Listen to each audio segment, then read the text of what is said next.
How's it going, everybody? RazingHel here, and as you might be aware, Klei Entertainment recently announced an update for the Shipwrecked DLC for Don't Starve single player. So this is currently in beta, and you can opt into the beta if you follow the instructions on Klei's website. The links to enable the beta will be in the description below. But in this video, we're going to be running through the additions that have been made via this update to the Shipwrecked DLC. Okay, to get started with, we have 3 new enemies that have been added. They're called Crockodogs, and they come in 3 varieties. One is a water crocodog, one is a normal crocodog, and one is a poison crocodog. And the biggest difference here is that they can actually swim through water as well as walk on land. So as you can see right now, they're following me around just fine, but we're going to hop into the boat and you'll see that they'll be able to follow me out onto the water as well. So unlike the previous horde enemies that couldn't follow you, these certainly can follow you from land to the sea to the water and then back onto the land again. So it's that ups the challenge, ups the difficulty there a little bit of the actual wave-based enemies, right? Now the poison crocodog will infect you. The water one seems to have an animation where it shakes the water off right there. It pauses for a minute, but I'm not sure what other ability it might have. And the normal crocodog is basically the equivalent of a normal hound. Okay, what we're going to cover next is the Ballphin Palace. So this is, it looks like it's a coral, it's like an advanced version of the coral limestone. And they're much like pig houses, if you can think about them that way, except they're for the water. So they spawn out these Ballphins, obviously a little bit of a play on the word dolphin. And you can befriend them by feeding them fish or seeds, as I have noticed. These are currently befriended to me, so they will follow me around and fight for me and stuff, which is quite useful, especially if you get into situations with the crockodogs. In addition to this, they go home at night, much like the pigs do currently. So you might have noticed a little bit earlier, they were in their Ballphin palaces. In terms of their health, they seem to be able to hold out against the crockodogs quite well. Like if you match them up at least one-on-one, they do okay. As in addition to this, you'll notice that they provide a huge bonus to sanity. So right now you can tell my sanity is going up by a crazy amount just by having these 2 right next to me and befriended. And unlike pigmen, they actually are willing to stick next to you. They're not going to be very particular about your distance to them. They will actually huddle right around your ship, your vessel that you use to sail around. So that's different, and that's going to be a really huge boost to sanity out here on the water. As you can see, that's pretty massive. That might actually be tweaked in the future, I'm not sure. Okay, next up we're going to be looking at roe. So roe are sort of like fish eggs, and there are birds on the water that drop them, which are called cormorants. It's a little bit difficult to get the birds in here. If I see one land, I'll tell you about it, but I do have the roe themselves, the fish eggs, right here in my refrigerator. So what I'm going to do is we're going to take these out of here. They can be used for a couple of different things. First, we're going to be taking a look at the fish farms that you can use the roe for. So in the food tab, you're going to see a fish farm. It costs 4 coconuts, 2 rope, and 2 silk. And much like regular farms, you just place it down like that. And then you can plant roe in it, essentially. It's called stocking it with fish, as you can see right now. And now if we go ahead and look over here, this fish farm has already been stocked, so we can go ahead and harvest that. And as you see, we got a tropical fish from it. Let's go ahead and harvest this one. Got another tropical fish from it. And it takes a couple of days for the fish to fully grow. That's one way to get fish here. Now, one thing I'm not certain about, as you'll notice here, I got 2 tropical fish. There is a recipe in the game called bouillabaisse that requires different varieties of fish to create.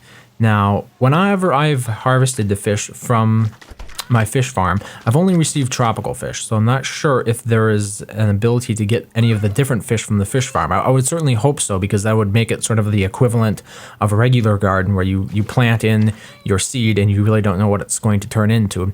In this case, you would plant you would stock your roe in the fish farm, and it could turn into any of the tropical fishes, and you would need all 4 of them to be able to cook bouillabaisse. Bouillabaisse is pretty powerful. If you take a look at the stats for it here, It gives you 20 health, 37.5 hunger, and 15 sanity, and it's cooked in a crock pot, much like every other recipe. Okay, next we're going to be taking a look at tar. So there is a new resource that's being added to Don't Starve Shipwrecked called tar. You'll notice it. You'll be able to spot it on the map. Right here, it'll be indicated by this rather bubbly black icon. That's how you'll be able to spot it. You can sail over to it and examine it. Right here it is, our tar slick. You'll always find it in the water. Right, there we go. And if you want to use it, you're going to have to build a tar extractor. So if you go here to the nautical tab in the crafting menu, you'll see there's a tar extractor building now. It requires 2 coconuts, 4 bamboo, and 4 limestone. So we can just go ahead and build that, and you'll notice you can't place it anywhere except on top of the tar slick. So let's go ahead and build it on there. And now you'll notice that we can turn it on. So we can turn it on like this, and it's going to work, and it's going to start pulling up some oil, or some tar in this case, for us. It should be noted that you do fuel it. So while it's running, it will consume fuel. That's why there's a little gauge on the side of it. As time goes by, it will actually produce tar, which will then be dropped in the water right below it. So I'm just going to leave it on like that. You can go over here and see this one has already been running. Right here is the tar that it managed to mine up. One thing I have noticed about these, and I think this is a bug, is even when I turned them off, like right there, it was turned off. I just turned it back on. Even though it was turned off, it was automatically turned on somehow, and still pulling up the tar. So there's obviously a problem with that at the moment, where it will run even when it's turned off, and it doesn't consume fuel when it's off, even though it's still running. So I imagine that'll be fixed in the future, but at the moment, yeah, it doesn't work quite as it's supposed to, but it does pull up the tar as it should. And now you can see we have quite a bit of tar here. So what can we do with the tar? We can do a few different things with them. For one thing, once you have the tar as is, we can actually go over here, go back to land, and we can place down tar slick using it. So we can just, like here, you can just hover over the ground, and as you can see, right click to plant it, like that, and like that. And then when you walk through this tar slick, you'll notice it slows the player, or any other entity, quite considerably. However, repeated walking through of the tar will result in it gradually diminishing over time. As you can see, it shrunk there a little bit. And that will continue to happen, which is why you can actually add to it. So it shrunk a little bit more, and as you can see, if we hover over it, we can choose to add fuel, it says. It allows you to add it even if the tar is already full, which means you can waste a lot of tar doing that. But just one adding will completely replace the tar that is missing, even if it's, regardless of the level it's currently at. One thing that I really don't get is, like, why wouldn't you just wait until it's completely depleted, I guess. That would be how you'd maximize your usage of the tar. But in addition to this, the tar is used for other, probably more interesting things. So for one, we have a new clothing item called the tar suit. It requires 4 tar, 2 cloth, and 2 palm leaves. And when equipped, as you can see, I have a tar suit here in my inventory. When we put it on, the player will take 0 water. So in other words, you can run through all of these ways, and as you can see, we're not taking on any water. One thing about the tar suit is that it goes down, the durability of it goes down relatively quickly. So it's not a very long-term solution. It's something that's something you're going to have to replace fairly often, especially during the wetter seasons of the year when it's going to be raining a bit more, if you want to use it as your primary means of protection. In addition to this, you can use tar to craft a little light. It's called a tar lamp, and I'll probably equip this the next night so you can see what it does. Overall, I really don't think it's that great. The durability of it is relatively low. As you saw, it's already down to 92, and I only had it equipped there for a small amount of time. It is not currently possible to refuel it with tar, which, I mean, I would just hope that it becomes a little bit more durable, because at the moment it's kind of a joke. And it doesn't really seem to have that much more brightness to it than a regular torch would, so that's a little bit weak as well. So that kind of covers everything that I know about for the tar. You might say it's a little bit weak for a resource like this, and it's possible that they'll add additional uses for it, but those are the only ones that I read about or could find personally. So let's move on. We have a new jellyfish called the rainbow jellyfish. I've stocked it here in my refrigerator. The primary use for it is you can eat it and it will cause your character to glow, much like glow berries would, except that you glow multiple colors, or the colors of the rainbow kind of. And I'll be demonstrating that when it actually is dark again. Okay, next we're going to be taking a look at the coral nobbin. So let's open up the refrigerator again. And we should have right here, we have a couple of coral nobbins. Now, what these allow you to do is replant the coral. So as you know, if you mine the coral limestone, that pretty much removes the coral, right? So what this will do is once you mine the coral limestone, it will also drop this thing. So this is called coral larva. And when you have coral larva, you can go here to the refine tab and you'll see right here is a coral nobbin that you can create using the coral larva in addition to 3 limestone. And once you have this coral nobbin, we can go ahead and you'll notice I'm capable of planting it here in shallow water. So let's go ahead and plant that down right there. There we go. I think I planted one over here already, but you'll notice you won't be able to plant it in deeper water. So it's limited to the shallows here. So that should help make coral a little bit less of a scarce resource. Okay, next we're going to be moving on to the sea lab. So in addition to the sea lab, there is supposed to be a galley, but it currently isn't in the game. So we're just going to move directly onto the sea lab. Here's the sea lab. It basically performs the same function as an alchemy engine would. And the unique thing about it is that it can be mounted directly in the water. So it's here in the science tab. Right there, it costs 4 limestone, 2 sand, and 2 electrical doodads.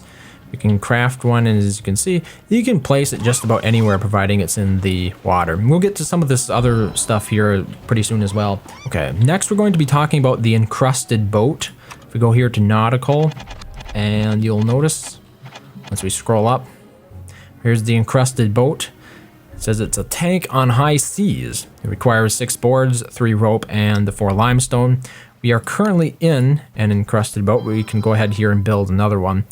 The encrusted boat is the strongest boat, going by the hit points that it has, but it's exceedingly slow, which means unless you're actually fighting like a boss or something, you're probably not going to want to use it. Okay, since it's night, we're actually going to go ahead and try eating the dead rainbow. Oh, wait, first we're going to equip the tar lamp. So this gives you an idea of the range a tar lamp has, right? So you can see it's going down, the durability of it is going down really fast, almost like 1% per second. So it's not going to last very long. In addition to this, there was the rainbow jellyfish. Let's eat that. And as you can see, we're glowing. So as you can see, we're alternating between colors. We're going to be glowing for a little bit of time here. I'm just going to leave that on, and then we're going to move on to the next item to talk about. That is the quackening ram. So if we go here to the nautical tab, in the crafting menu, right here is a crackening ram. It requires 1 kraken beak, 4 bamboo, and 4 ropes. We can just go right ahead and craft that, and we can equip it into our ship. So it equips right there in that alternate. But I'm going to wait until daylight to actually to demonstrate what it can do, because it's pretty powerful, but it is, I think it's a little bit of a waste of resources. Okay, it's daytime again. Let's go ahead and try to attack some stuff with this thing. So it can attack structures. Notice it knocked it right down. Can attack things in the water. Drove right over that dead jellyfish. And as you'll notice, we hit 2 things and we're already down below 90%. So as you can tell, there's not a whole lot of durability here. But we can hit like the walls. Look at that. Knock that wall right down. In addition to that, and this is rather interesting, if we find another bird, or seagull, I'm going to go ahead and hit it, because we can knock it. We can kill birds with this. All right, there's one of the new birds. Look. We can just drive right over birds. And here's another one. These are the birds that actually drop the fish eggs that we can plant. But that kind of gives you an idea. This beak on it is pretty powerful. Like, we can run over pretty much any building and destroy it. Just like that. I destroyed the Ballphin's house. That's a shame, but it needed to be done. Okay, so interestingly enough, we had a bit of a crash there when using the quackening ram. So probably watch out for that if you're actually planning on using it in the game, in the beta.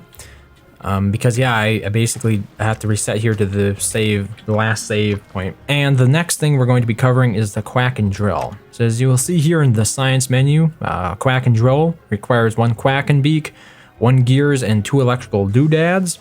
And once built, we have this little thing. Now, as you can see right now, we can't do anything with it when hovering over the shallows, but when we move out here to the deeper stuff, we can go ahead and right click to plant it. And it will bore a hole into the ocean, or into the ocean floor more specifically. And it should reveal, here we go, another source of tar slick that we can go ahead and build on. It's going to be pretty important if you're planning on using a lot of tar. Unfortunately, at the moment, there are not that many great uses for tar aside from the tar suit. Another thing that needs to be covered, you probably saw it here, is the seawall. This seawall allows you to sort of create a wall around your base that you build on the sea, so that way waves can't get inside it. You'll notice that wave right there is going to crash right up against it. This wave here crashed up against it, and they can't come through it. However, they can spawn inside it, which creates a bit of a problem because you're still going to get waterlogged, just not as much. You're not going to have external waves waterlogging you, but it's certainly going to happen with waves that spawn inside here. As you'll notice here, the tar extractor, once again, it's running even though I haven't turned it on. Like you can see right now, right click to turn on, it's not turned on, it's running and producing tar without consuming any resources, so that's going to need to be fixed. We also have this buoyant chimney here. It basically is the equivalent of a regular chimney, except it can float on the water. We also have a sea chest, basically the same thing as a regular chest, except once again it floats on the water. And that's a lot of everything we have here, but we're going to take a look at one last thing here. There's that bird again that can drop the row. And that is the sea yard. So if we go ahead and look here in the nautical tab, all the way at the bottom, you'll notice there's a sea yard. It requires 4 boards, 6 tar, and there's another one-time use for tar anyway, and 6 limestone. And it will repair your boats or ships for you automatically when you drive up to it. It is fueled using pretty much any standard fuel. If you can use it in a chimney, you can probably use it here. Okay, there are 2 last things that I'm going to mention. One is another recipe called caviar, and I know this is a little bit all over the place, but I was trying to go with the official document and just kind of run down the list of things that Klei listed, but it didn't work out so well. So right here we have caviar. We can create caviar using 1 vegetable. In this case, we're going to use a carrot, as well as 3 roe. So 3 fish eggs like that. You stick them in the crock pot, cook them up, and you'll end up with caviar. Caviar gives you 3 health, 12.5 hunger, and 33 sanity. So obviously you're going to be seeing more and more of roe in the world because of the fact that those new birds, the cormorants, will drop the fish eggs, which will then allow you to make some caviar, just like that. In addition to the caviar, we also have the ability for water beefalo to have young. Now, I have not observed this firsthand ever, but there probably should be some water beefalo over here. And supposedly now they can have young, much like regular beefalo. So for fans of beefalo and their water-based cousins, that should be pretty exciting. So that covers pretty much everything that Klei announced currently for the update for the DLC, Shipwrecked, for standard single player Don't Starve. I tried to be as comprehensive as possible. It is currently in beta, and you can opt into the beta for free by going to Steam. And if you know how Steam betas work, then you'll probably know how this works. But like I said before, there will be a link to that in the description so you can enable the beta for yourself. Be aware that it could crash. It did crash for me when I was using the quackening RAM. So I hope that got you hyped a little bit for what's coming to the single player version of Don't Starve. Thank you very much for watching, as always, and I hope to see you next time.